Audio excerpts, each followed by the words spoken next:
अस्सलाम वालेकुम। आप सुन रहे हैं रेडियो द्रास 90.4 दिल की धड़कन आरजे शबनम के साथ। तो आज हमारे स्टूडियो में जो है एक ख़ास मेहमान है जो किसी के तारीफ़ के मोहताज नहीं है। उनको आप जानते होंगे, उनका नाम है शबीर अहमद मिसबाही सर, जो एक राइटर होने के साथ साथ, एक टीचर होने के साथ साथ एक राइटर भी है। तो इनसे हम बात करेंगे। शबीर अहमद मिसबाही सर, आपका बहुत बहुत इस्तकबाल हमारे स्टूडियो में। शुक्रिया जी सर, अगर हम बात करेंगे, आप अपना पहला बेसिक इंट्रोडक्शन हमें बता दीजिए। जी, मेरा नाम शबीर अहमद मिसबाही है। मैं यूपी के एक मदरसे से पढ़ा हूँ, मेरी तालीम हुई है। उसके बाद मैंने मौलाना आज़ाद नेशनल यूनिवर्सिटी से बीए और एमए की डिग्री हासिल की और फ़िलहाल मैं द्रास में तालीमी महकमे में अपनी खिदमत अंजाम दे रहा हूँ। जी सर, अगर हम एजुकेशन के हवाले से बात करेंगे तो सर आपको पता होगा पहला एजुकेशन हमारे यहाँ पे कितना लो था, बट आफ्टर 370 एब्रोगेशन आपको क्या लगता है कितना इफ़ेक्ट पड़ा हमारे यूटी लद्दाख पे एजुकेशन का? इस सिलसिले में बात करें तो इसका जवाब मैं 2 हिस्सों में देना चाहूँगा। जी सर। कि यूटी लद्दाख बनने से पहले जो एजुकेशन पॉलिसी थी या जो भी हमारा सिस्टम एजुकेशन का था वो Jammu Kashmir board of school education से चलता था। जी सर। तो काफ़ी हद तक वो चला है, काफ़ी समय तक वो चला है। उसके कुछ अच्छे मुस्बत फ़ायदे भी हुए हैं और कुछ मतलब हम एक ज़िले के तौर पर जम्मू कश्मीर में हुआ करते थे, तो एक बड़ा स्टेट में होने की वजह से ये दूर दराज इलाकों पर थोड़ा तवज्जो कम जाती जी थी। जी। तो आफ्टर 370 क्या कहते हैं, इसमें थोड़ा फ़र्क आ गया क्योंकि यूटी लद्दाख खुद एक खुद मुख्तार स्टेट बन गया। जी सर। स्टेट बनने के बाद जो सेंट्रल एजेंसीज़ हैं जैसे CBSE हैं, वो दूसरी हैं, उनका ज़्यादा फोकस लद्दाख पर हो गया। और बेसिकली लद्दाख एक छोटा एरिया है, जी 2 डिस्ट्रिक्ट पर ही महदूद है, तो इसके स्कूलों की तादाद अभी थोड़ा कम है।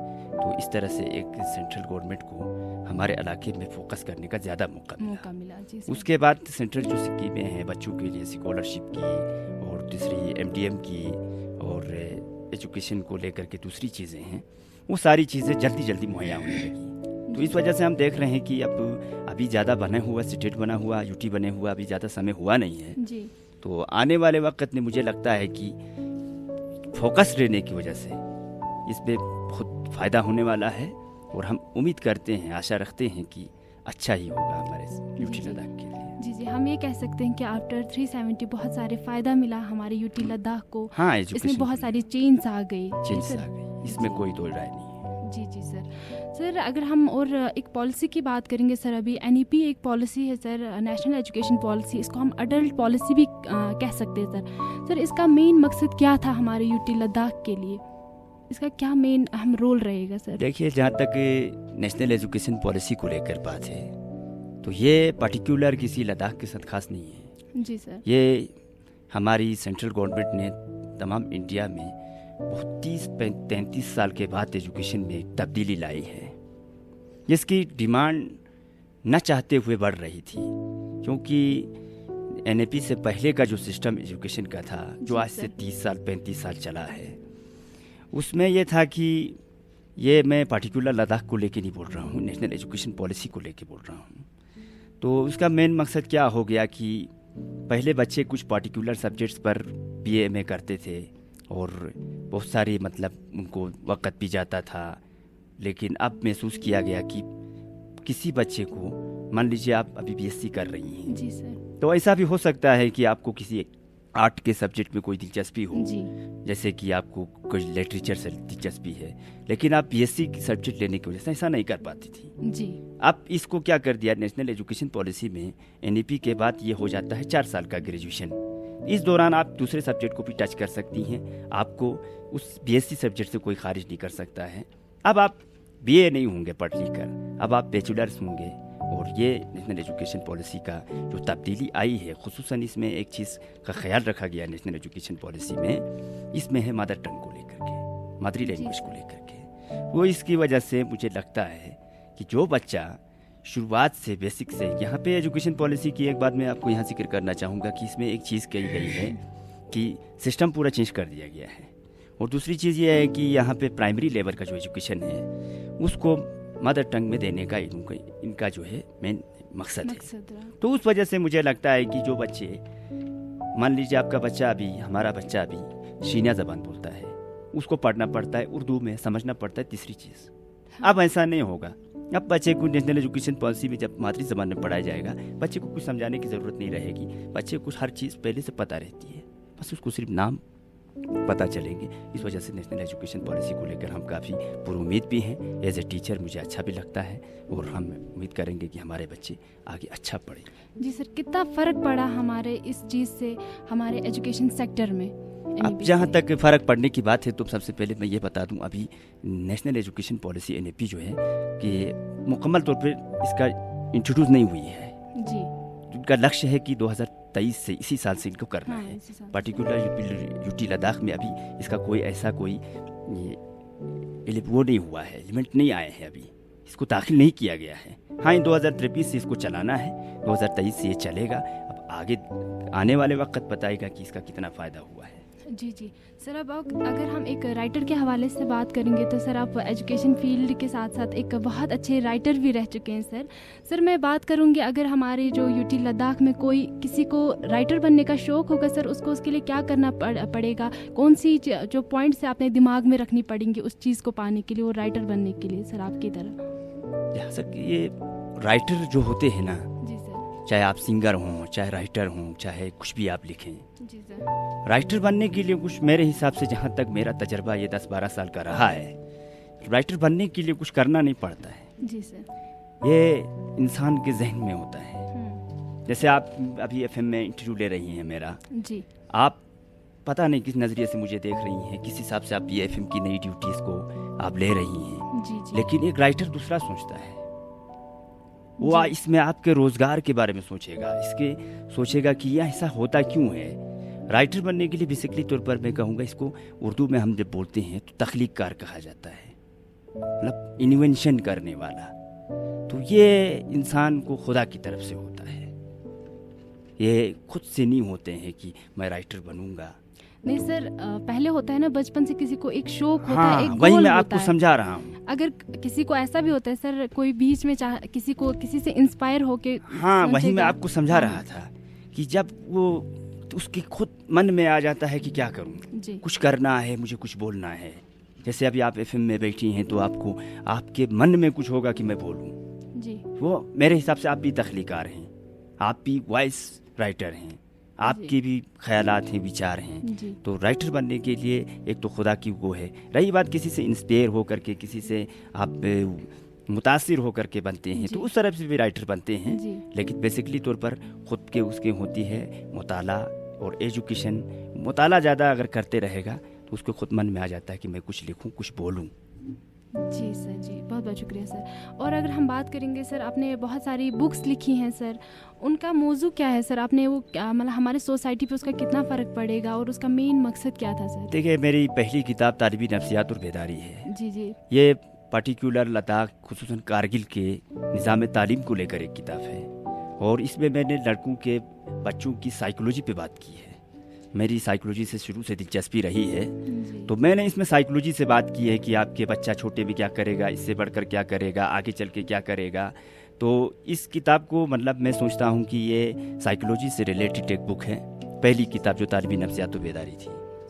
उसके बाद जो है इसका बहुत फ़ायदा भी हुआ है, बहुत सारे लोगों ने उसको पढ़ा है, बहुत सारे अपने अंदर तब्दीलियाँ लाई हैं, बहुत सारों ने मुझे मैसेज भी किया कि किताब बड़ी अच्छी थी, इसका पार्ट 2 भी आना चाहिए। मैं कोशिश कर रहा हूँ। दूसरी किताब मेरी शॉर्ट स्टोरीज पर है, इदराक नाम से। वो मेरे उसमें तकरीबन 40-50 अफसाने हैं मेरे। तो मेरी तख्लीक थी, जो मुझे मन करता था मैं कहानियाँ बनाता था, समाज से ही हमारे हम जैसे आप जैसे लोगों के किरदार लेकर मैं उसको कहानी बनाता था। तो वो अफसानों पर मबनी एक किताब है। तीसरी किताब मेरी मासर उर्दू अदबा का इंटरव्यूनामा है। उस पर मैंने बहुत सारे राइटरों से, इंडिया से, पाकिस्तान से, अमेरिका से, बहुत सारे ऐसे राइटर से मैंने रब्ता किया जो अपने वक़्त की महान राइटर रहे हैं जी। और वहाँ भी मैंने साइकोलॉजी के कुछ सवालात की, जैसे आप किस तरह के कपड़े पहनते हैं जी, आपको कौन सा रंग पसंद है, आपको किस किस्म का खाना पसंद है। तो मैं वो बेसिकली आदमी को जानना चाहता था। मैं चाहता हूँ कि उर्दू में ऐसी किताबें आएँ, साइंसी मवाद हो, कुछ साइकोलॉजिस्ट के जैसे मवाद हों, ताकि लोग इसको पढ़ें। उससे इंसान की शख्सियत समझने में इंसान को आसानी होती है। इंशाल्लाह ये किताब यूनिवर्सिटी लेवल में बड़ी पसंद की गई है। वो सारी यूनिवर्सिटियों से हमने बात भी की है, वो ख़रीद रहे हैं, क्योंकि ये किताब भी नफ्सियात में है कहीं ना कहीं। क्योंकि लोगों को जानना चाहिए कि लोग राइटर कैसे बनते हैं, उनके मन में क्या ख्याल है, ऐसा क्या वजह है कि वो लोग रात रात भर जाग के लिखते हैं, बैठते हैं। तो ये 3 किताबें हैं। इसके अलावा मैंने शीना में अभी एक कायदा बनाया है। जी, शीना में भी आपकी शीना में कायदा बनाया है, तो वो कायदा भी इंशाल्लाह मार्च अप्रैल तक आ जाएगा।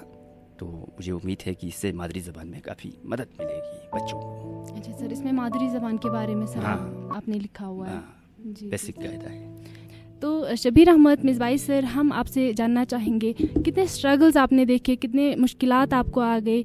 आप एक टीचर है, टीचर के साथ साथ राइटिंग करना, इस बारे में आप क्या बताएंगे? सिगड़ी तौर पर ये बहुत ही मुश्किल काम था जी, क्योंकि दोनों चीज़ों को साथ चलाना। हाँ जी, दोनों चीज़ों को साथ चलाने से भी ज़्यादा मुश्किल ये थी कि हमने जब 2012 में जब हम यहाँ आए तो अखबारात का चलन नहीं था। जी जी, जो बेसिकली हमारे शौक को मार देता था। जी, अब क्या करें, अब टेक्नोलॉजी भी इतनी हाई फाई नहीं थी कि हम आज की तरह जो है फ़ौरन आपको मैसेज करें तो फ़ौरन यूट्यूब चलाए। तो ये क्योंकि नेटवर्किंग सिस्टम अभी था नहीं उतना, नेट का सिस्टम। तो हमने महसूस किया कि हम क्या करें।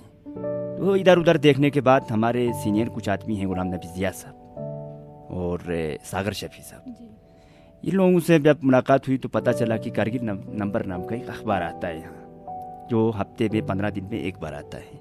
तो कुछ आर्टिकल्स उसके लिए लिखे जी। लेकिन अखबार की भी एक मजबूरी है, वो आपको चूँकि आप एक शुरुआती बच्चा हैं, लिखने के लिए आपको इतना मौका तो देगा नहीं, इतना समय उसके पास है नहीं। जी, जी। और बहुत सारे राइटर्स हैं। तो हमने क्या किया कि अपना शौक़ पूरा करने के लिए, आप यकीन नहीं है सुनकर आप चौंक जाएगी, हमने अपने हाथों से अखबार लिखा। अच्छा जी, बहुत अच्छा सर। उस टाइम पे आपके दिमाग में एक बहुत अच्छा एक आइडिया आ गया। अखबार हमने लिखा, जहानुमा के नाम से एक अखबार बनाया। उसको बिल्कुल कलर्ड में हम एक बहुत बड़े उसमें स्क्रीन में लिखते थे। एक कागज़ 5 रुपये का अभी भी मिल रहा है जी। उस बड़े से एक उसमें हम पोस्टर में लिखते थे उसको, और उसको रंगीन कागज़ों से डिज़ाइन बना करके अखबार लगा देते थे, और ये चलता रहा।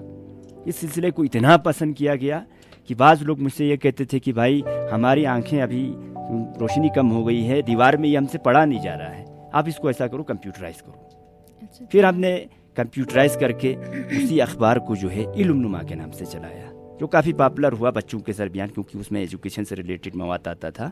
तो ये बड़ा मुश्किल, इस तरह से हमने अपनी ख्वाहिशात को पूरा किया कि कुछ लिखना है। हमने बच्चों से लिए, बहुत सारे लड़कों से लड़कियों से लिए, उसको सही किया, खुद से लिखा, ये करके बहुत हमने एक माहौल बनाने की कोशिश की। उसके बाद थोड़ा डिजिटलाइज हो गई ज़िंदगी, और उसके बाद हमारे अखबारात वालों से राब्ते बनने लगे, लिखने का हुनर हमें आ गया। तो फिर हमने कांटेक्ट किया कश्मीरी अखबारात से, उसके बाद कश्मीर के बहुत सारे अखबारात से, पाकिस्तान के बहुत सारे अखबारात से, हिंदुस्तान के बहुत सारे नेशनल लेवल के पेपर्स में हमारे आर्टिकल छपने लगे। तो हमारी तहरीरों में भी निखार आने लगी, चलते रहा। उसके बाद हमने देखा कि कारगिल में बहुत सारे अखबारात अब निकल रहे हैं जी। उसकी वजह से हमारे इस करियर को काफ़ी बूस्ट मिला है, काफ़ी हौसला भी मिला है। और आज माशाल्लाह मैं देखता हूँ कि कारगिल में जो है अच्छे खासे 4-5 किस्म के अखबारात उर्दू में, अंग्रेज़ी में निकलते हैं, और बहुत ही हमें खुशी होती है कि आज तो हम हर चीज़ से डिजिटल लिहाज से, जैसे कि FM है आज, इसने भी आज हमें कुछ कहने का मौका दिया।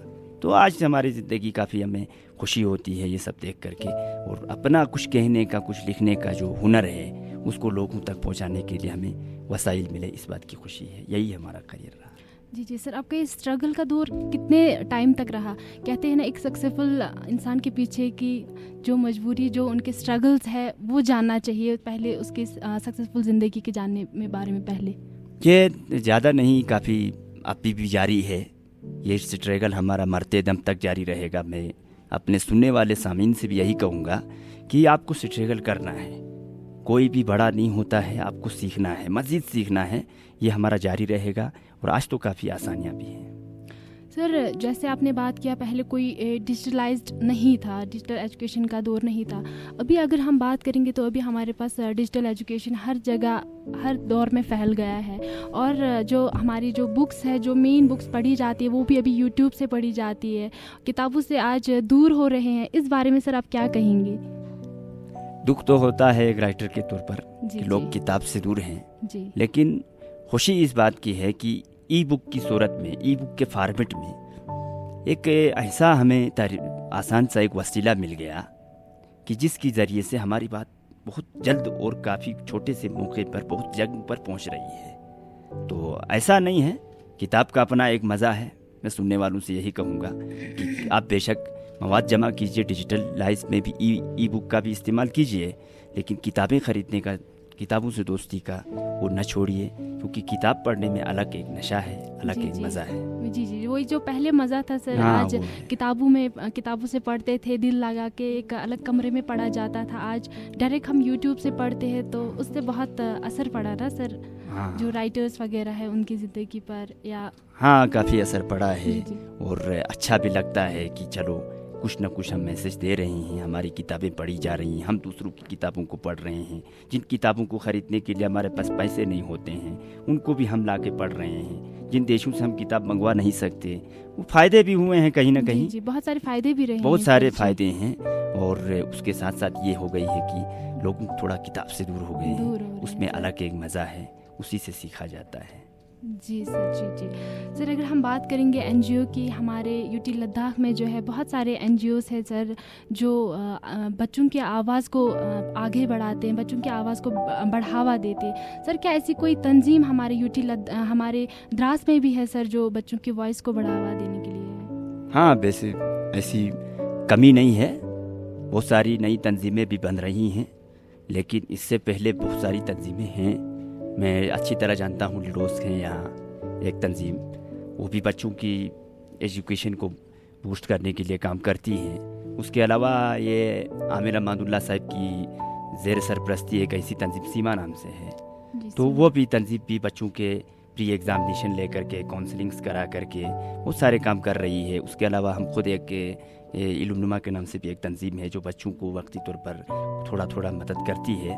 तो ऐसे में कमी नहीं है। आज के हमारी जो द्रास के युवा लड़के हैं, जो युवा जनरेशन है, तो ये कोशिश करती है काउंसलिंग्स कराने की, बच्चों को नॉलेज देने की, नॉलेज गेन कराने की, बहुत सारी एक्टिविटीज़ कराने के लिए। तो ऐसे में तंजीमें बन भी रही हैं, और 2-4 तंजीमें हैं जो काबिल ज़िक्र काम कर चुकी हैं जी और सर। कर रही हैं। जी जी। तो यहीं पे हम बात करेंगे कि एनईपी के हवाले से हम बात कर रहे थे, जैसे कि एनईपी लागू हो गया है सर, उसमें शिन्या का क्या रोल रहेगा हमारी एनईपी में? जैसे कि आप लोगों को पता है आजकल ज़्यादातर लोग उर्दू ही बोलते हैं, हमारी मादरी ज़ुबान को भूल गए हैं, तो उसमें एक शिन्या का क्या रोल रहेगा सर, शीना बादशाह का? देखिए, एनईपी का जो एक बहुत बड़ा मकसद है, उस पर रीजनल लैंग्वेज को लेकर काफ़ी ज़ोर दिया गया है पूरे हिंदुस्तान में। तो मुझे लगता है कि जो यहाँ पर जो हमारी मादरी ज़बानें हैं, खुसूसन ये शीन्या, बल्ती, पुर्गी, बोटी, लद्दाखी को लेकर के, वो उनको काफ़ी अच्छा एक मौका मिला है। गवर्नमेंट ने उनको एक चांस दिया है कि अब अपनी ज़बानें आपको बोलनी पड़ेंगी। जी सर। बेसिकली आप एजुकेशन पॉलिसी और इससे वाकिफ़ हैं, आप भी जानती हैं कि एनईपी पे जोर सबसे ज़्यादा मादरी ज़बान पर दिया गया प्राइमरी लेवल के लिए। तो सर। इससे मुझे लगता है कि मादरी ज़बानी रीजनल लैंग्वेजेस को काफ़ी मौका मिला है। और जहाँ तक शीनिया की बात है, तो अब मुझे शीनिया को लेकर एक उम्मीद जगी है जी सर। कि अब हमारी मादरी ज़बान बोलनी पड़ेगी, और जो लोग भूल चुके हैं उनको अपना मतलब रिविजन इसको करना पड़ेगा। सर ऐसा होता है ना कि आधे लोग शर्मा जाते हैं अपनी मादरी ज़ुबान करने से, वो मादरी ज़ुबान से बेटर समझते हैं कि हम उर्दू करें या इंग्लिश करें या कुछ और करें, तो उससे जो है हमारी मादरी ज़ुबान जो बहुत पीछे चली जाती है सर। अगर हम कहीं पे भी जाएंगे तो हम अपनी भाषा नहीं बोल पाते हैं सर। तो उन यूथ्स के लिए आप क्या बोलना चाहेंगे सर, इस शीना मादरी ज़ुबान के लिए, या कोई भी मादरी ज़ुबान, सिर्फ शीना ही नहीं, जैसे बल्ती है, कोई भी? देखिए, अपनी ज़बान बोलने से शर्माते हैं लोग। इसकी बुनियादी वजह क्या है कि लोग अपने बारे में जानते नहीं हैं। जी। वो ये सोचते हैं कि मेरा मियार उर्दू बोलूँ, मैं हिंदी बोलूँ, अंग्रेज़ी बोलूँ तो लोग मुझे पढ़ा लिखा समझें। आपको वक्ती तौर पर कुछ जो एलिमेंट्स हैं समाज के, कुछ जो आप खुद भी अपने आप को अपनी मादरी ज़बान से बचाते हैं, अपने कल्चर से बचाते हैं, वो ये आपको बड़ा आदमी समझ सकते हैं। लेकिन जब आप पढ़े लिखे तबके के दरमियान जाएंगी, जब आप इंटेलेक्चुअल्स के दरमियान जाएंगी, तो मादरी ज़बान से पीछा छुड़ा करके आप कभी कामयाब नहीं हो सकते। इसकी एक मिसाल मैं आपको दूंगा कि दुनिया में, वर्ल्ड में जितने भी तरक्की याफ्ता जो ममालिक हैं, जो देश हैं, वो अपनी मादरी ज़बान में पढ़ाते हैं। जी सर। चाइना है, जापान है, टोक्यो में जापान, अमेरिका, जो भी हैं, इंग्लिश, बरतानिया, जो भी बड़े बड़े तरक्की याफ्ता ममालिक हैं, उन्होंने अपनी ज़बान, मादरी ज़बान में तरक्की की है। इंग्लिश बोलना कोई कामयाब आदमी की, कामयाब पर्सनालिटी की पहचान नहीं हो सकती है। जो चीज़ आप मादरी ज़बान में समझेंगे वो आपको कोई दूसरी ज़बान नहीं देख सकती है। जी। जैसे कि अभी हम हिंदुस्तान में देखते हैं, इस बात को लेकर के अब हम हिंदुस्तान का अगर जायज़ा लेते हैं तो हमारी कामयाबी जो है हिंदी ज़बान में है। जी सर। हिंदी और आज की गवर्नमेंट से हमें आशा हुई है कि वो अपनी रीजनल लैंग्वेज को ज़िंदा करने के लिए वाकई संजीदा है। इसको लेकर के कोई कंप्रोमाइज़ नहीं है। तो ऐसे लोगों एलिमेंट्स को अब समझ में आने लगा है कि मादरी ज़बान बोलने से हमें शर्माना नहीं चाहिए। सर, ऐसे क्या ठोस अहम कदम उठाने चाहिए हमें कि हम हमारे यहाँ एजुकेशन सिस्टम में जो है मादरी ज़बान शीना हो कोई भी वो डाल सके? अहम कदम यही है कि आपने जैसे कि NAP का हमने शुरू से जिक्र करते काफ़ी डिस्कशन हुआ है कि बच्चों को पढ़ाना चाहिए। जी सर। एक कदम ये हो गया। दूसरी कदम ये है कि हमारे जैसे, आप जैसे लोगों को किसी भी, कोई भी ज़बान, जिसकी भी ज़बान हो, उसको शर्माना नहीं चाहिए। जी सर। अपने कल्चर को छोड़ने की कोशिश नहीं करनी चाहिए। बिला झिझक अपनी ज़बान की बात रखनी चाहिए, अपनी कल्चर की बात करनी चाहिए और उसको प्लेटफॉर्म्स में आकर के बोलना चाहिए। और ऐसे इक़दाम अब गवर्नमेंट भी उठा रही है, समाज में भी अब उठाए जा रहे हैं, लोग बोल रहे हैं, तो काफ़ी अच्छा एक मुस्तकबिल हम उम्मीद लगती है कि अच्छा होगा। जी जी सर। शीना ज़ुबान की हम बात करें तो आप खुद शीना ज़ुबान से ही बिलोंग करते हैं सर। आपने बहुत सारी बुक्स भी लिखी है शीना ज़ुबान में सर। तो क्या ख्याल है आपको उन बुक्स को लेकर, क्या मैसेज रहेगा हमारे यूथ के लिए? देखिए, शीना ज़ुबान में हमने सबसे पहले हमारे कुछ जो हमसे सीनियर लोग थे, जी सर, उन्होंने शीना ज़ुबान को स्क्रिप्ट दिया। किसी भी ज़बान के लिखने के लिए, बोलने के लिए या उसको एजुकेशन पॉलिसीज़ में लाने के लिए उसका स्क्रिप्ट मेन होता है। अब हमें स्क्रिप्ट मिल चुका है, चाहे वो बल्ती का स्क्रिप्ट हो या शीना का हो, ये लद्दाख की जितनी भी रीजनल लैंग्वेज हैं, जहाँ तक मुझे अपना नॉलेज है कि स्क्रिप्ट आ चुका है। जी सर। और लोग लिख रहे हैं, लोग मुशायरे कर रहे हैं, लोग अफसाने पढ़ रहे हैं, इंशाए पढ़ रहे हैं, गज़लें लिखी जा रही हैं, नज़में लिखी जा रही हैं। तो मैं हमारे यूथ से यही कहूँगा, आपके सुनने वाले, हमारे सुनने वालों को यही कहूँगा कि आप लोग अब आगे आएँ। आपको सीखना है, सीखने में कोई शर्म नहीं होनी चाहिए कि मैं किससे सीख रहा हूँ। आपको ज़्यादा बढ़ चढ़ कर आने वाले लोगों को हमें हिस्सा लेना चाहिए और अपनी ज़बान में मुख्तलिफ प्रोग्राम्स के ज़रिए, चाहे वो जिस भी कल्चर के प्रोग्राम हों, करके इसको बढ़ावा देने की कोशिश करनी चाहिए। जी जी। तो ये मैसेज थी हमारे शबीर अहमद मिसबाही सर की तरफ से। हमें हमारी मादरी ज़बान जो है बोलनी चाहिए।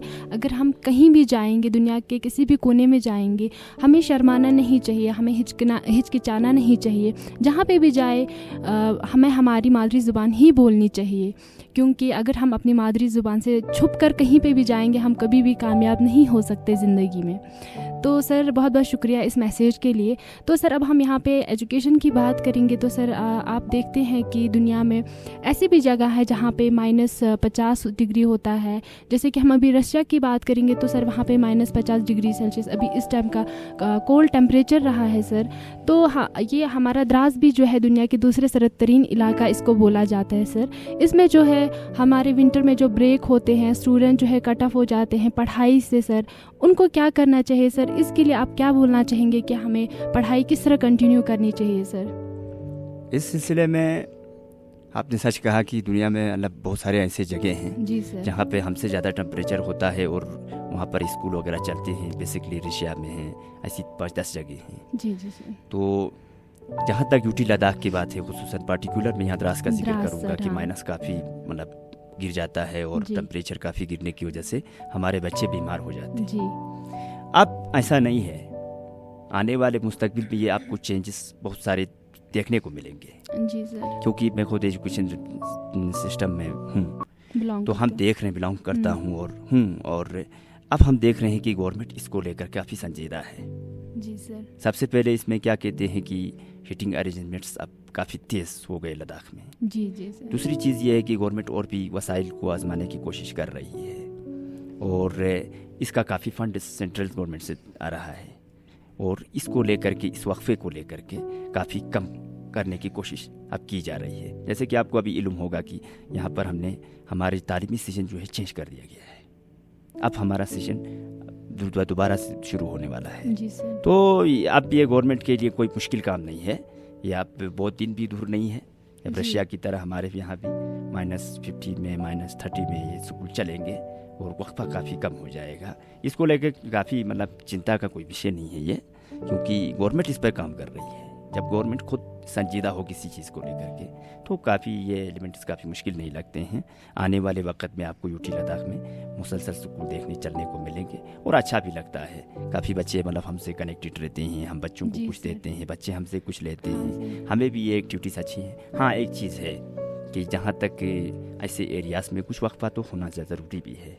मान लीजिए आप गवर्नमेंट के स्कूल को पूरी तरह से यूटिलाइज कर लेंगे, लेकिन मसला ये है कि रास्ते का क्या करेंगे। रास्ते में तो सर अब बहुत बर्फ होती है ना। अब हम देख रहे हैं कि पहले जो लद्दाख के जो द्रास के जो बर्फबारी ज़्यादा होती है यहाँ पे, तो बहुत सारे गांव जो है कटे रहते थे मेन बाज़ार से। अब ऐसा नहीं है, फ़ौरन बारिश हो रही है, बर्फ़ गिर रही है, फ़ौरन मशीनें जा रही हैं। जी तो आने वाले वक्त में मुझे नहीं लगता है कि ये कोई इशू बनेगा।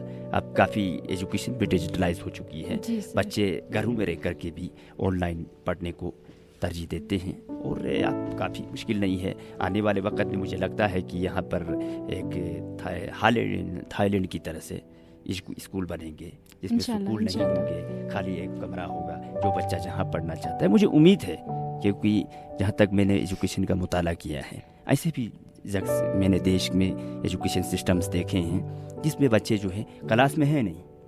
जी सर, कहीं कहीं ऐसा भी देखा Online मैंने बहुत सारे studies होती सिस्टमों में, आप खुद भी जानती होंगी, मुझसे ज़्यादा जानती होंगी कि एग्ज़ाम्स नहीं होते हैं। जी तो ये एक किस्म से सिस्टम चेंज हो रहा है। चेंज हो रहा है तो सर, आने वाले वक्त में आपको स्कूल जाना भी हो सकता है कम हो। कम हो, ऑनलाइन घर में ही पढ़ाई टीचर हो। दिल्ली में बैठ कर के भी आपके स्कूल में पढ़ा जी सके। सर। तो ये चीज़ें अब लद्दाख में, यूटी में हो चुकी हैं।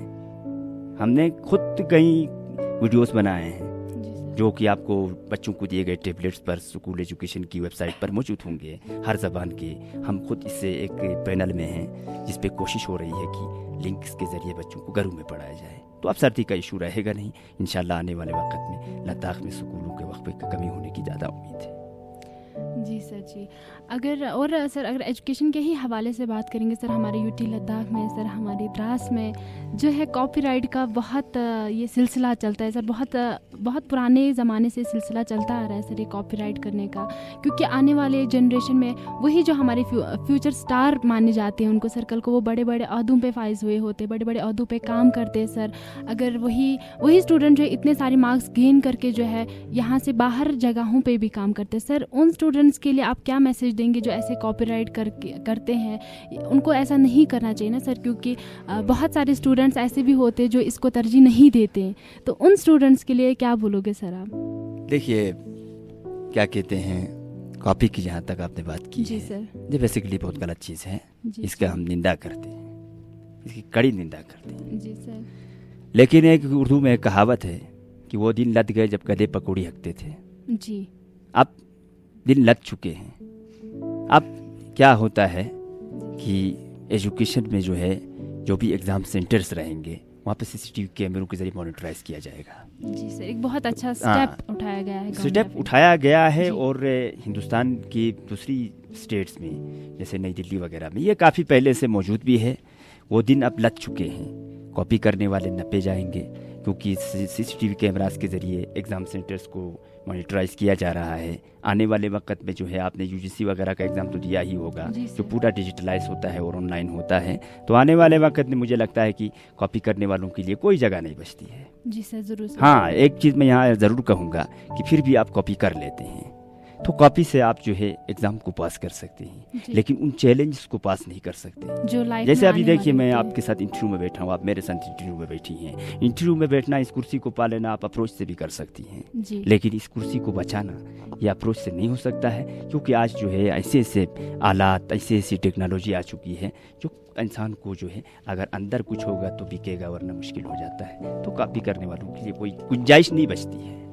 जी जी, बहुत बहुत शुक्रिया सर आपके इस मैसेज का, जो इंशाल्लाह उम्मीद है कि हमारी यूथ जो है इस मैसेज पे चलेगी और ये रेडियो द्रास 90.4 के माध्यम से ये लोग सुन रहे हैं। आप लोगों को उम्मीद है ये लोग आपके बातों पे जो है गौर करेंगे। मगर उससे पहले हम कुछ थोड़ा सा ब्रेक लेते हैं। आप सुनते रहिए रेडियो द्रास 90.4 दिल की धड़कन आरजे शबनम के साथ। न खौफ न मंजिल की फिक्र, अपने ही धुन में चला चल हम सफर, कभी द्रास से श्रीनगर या हो लद्दाख का सफर, हर दम रहे आपके साथ आपका अपना रेडियो द्रास 90.4। वेलकम बैक, आप सुन रहे हैं रेडियो द्रास 90.4 दिल की धड़कन आरजे शबनम के साथ। तो आज हमारे मेहमान खुसूसी यहाँ पे शबीर अहमद मिसबाही सर थे, जो प्रोफेशन से टीचर के साथ साथ एक राइटर भी थे। इनसे हमने बहुत सारे गुफ्तगू किए, बहुत सारे एजुकेशन के हवाले से बात हुई, इनके राइटिंग के हवाले से बात हुई। तो अब हम बात करेंगे डिजिटल एजुकेशन के बारे में। यानी आपको पता है शबीर अहमद मिसबाही सर, आपको पता है कि पैंडमिक का दौर आ गया। हमारे गवर्नमेंट ऑफ इंडिया ने जो है टैबलेट्स प्रोवाइड किए हमारे स्टूडेंट्स को हमारे टैबलेट्स प्रोवाइड किए ताकि वो सफ़र ना करे, उनके एजुकेशन पे कोई असर ना पड़े। तो उस चीज़ पे आप क्या बोलना चाहेंगे सर, जो उस टाइम पे वो ऑनलाइन एजुकेशन सिस्टम हुआ था? जैसे ही ये पूरी दुनिया में कोरोना वायरस के जो समय था, जी सर, ये मुश्किल था, बहुत मुश्किल हो गया। और ऐसे में मतलब हमारे जैसे दूर दराज इलाकों पर काफ़ी मुश्किलात आई।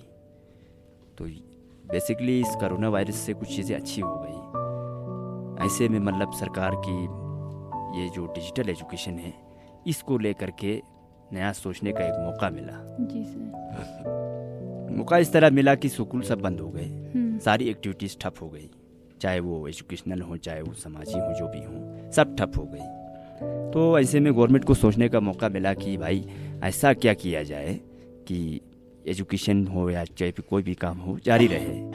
तो एजुकेशन सिस्टम को लेकर के ये फैसला किया गया कि ऑनलाइन एजुकेशन को अब ज़्यादा तेज़ी से बढ़ाया जाए, घर बैठे भी। हाँ, घर बैठे बैठे। ऐसे में मतलब यूटी लद्दाख में भी गवर्नमेंट ने ये कोशिश की और बच्चों को जो है टैबलेट्स दिए गए। जी सर, टैबलेट्स के ज़रिए जो है बच्चों को और हमारे जैसे टीचर्स को डाइट कारगिल में बुला करके मुख्तलिफ वीडियोज़ बनाए गए, हर सब्जेक्ट के स्पेशलिस्ट को लेकर के। तो वहाँ पर हम जैसे लोगों को बुला करके वीडियोज़ बनाए गए, बच्चों को सब्जेक्ट पढ़ाए गए वीडियो में, वहीं वीडियो सब उधर टैबलेट में अपलोड किए गए। अपलोड करने के बाद ये पेंडेमिक की वजह से ये सोच आई। तो अब आने वाले वक्त में मैं देख रहा हूँ कि गवर्नमेंट ने ऐसी कोई स्थिति दोबारा अगर बन जाती है जी सर, तो उससे निपटने के लिए काफ़ी तैयारियां की हैं और ऑनलाइन एजुकेशन को मज़ीद तेज़ कर दिया है। तो कोरोना वायरस से हमें मतलब एक फ़ायदा भी हुआ। आने वाले समय में आप देखेंगे कि अगर कोई पेंडेमिक वगैरह होता है तो कोई दिक्कत नहीं होगी एजुकेशन को लेकर के।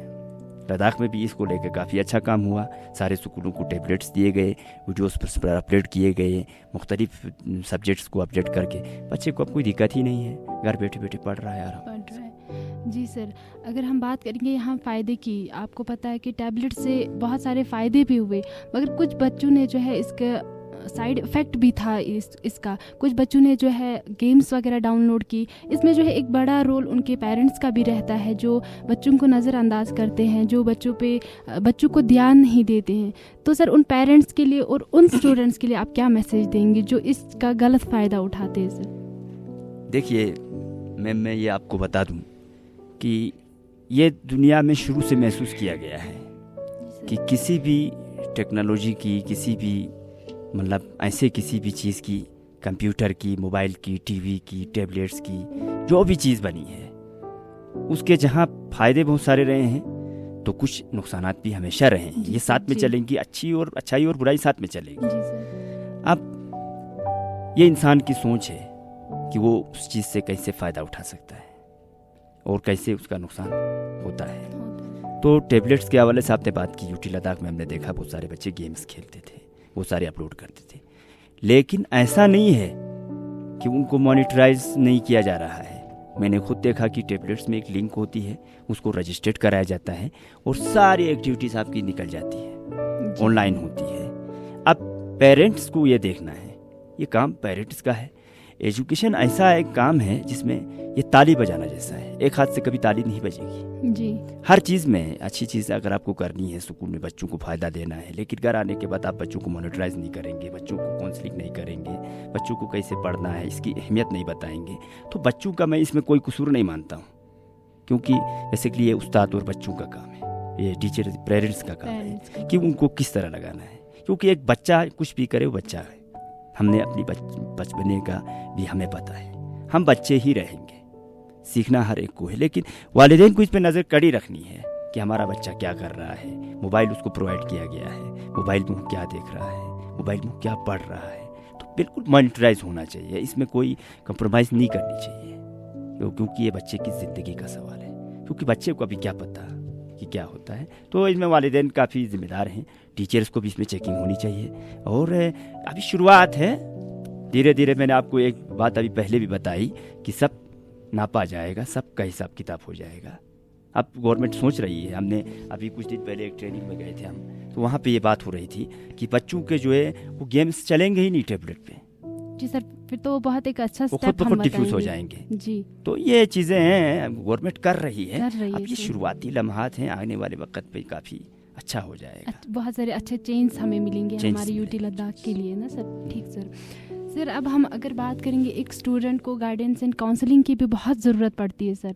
स्टूडेंट को बनना कुछ होता है, वो पढ़ता कुछ है सर। तो उस स्टूडेंट को क्या करना चाहिए सर? वो गाइडेंस और काउंसलिंग को कहाँ से लेनी चाहिए सर, जहाँ से उसका जो है मेन एम है वो पूरा कर सकता है, उस एम को पाने के लिए? बहुत अच्छा आपने सवाल किया, मेरे जहन में शुरू से ये सवाल था खुद के जहन में, तो आपने काफ़ी अच्छा सुना, अच्छा किया कि मैं सुनने वालों से यही कहूँगा, खुसूसन पेरेंट्स से मैं कहूँगा, बच्चे के हवाले से, पेरेंट्स का एक बहुत बड़ा कि रोल होता है। एक जगह मैंने पढ़ा था कहीं, मुझे उसका मफहूम याद आ रहा है, उसका समरी ये था कि आप बच्चे के साथ पौधे जैसा सलूक करना है, आप उसको सिर्फ पानी दें, उसका ख्याल रखें, ये नहीं कि आप उसके ऊपर अपने थॉट्स को थोपें। जी सर।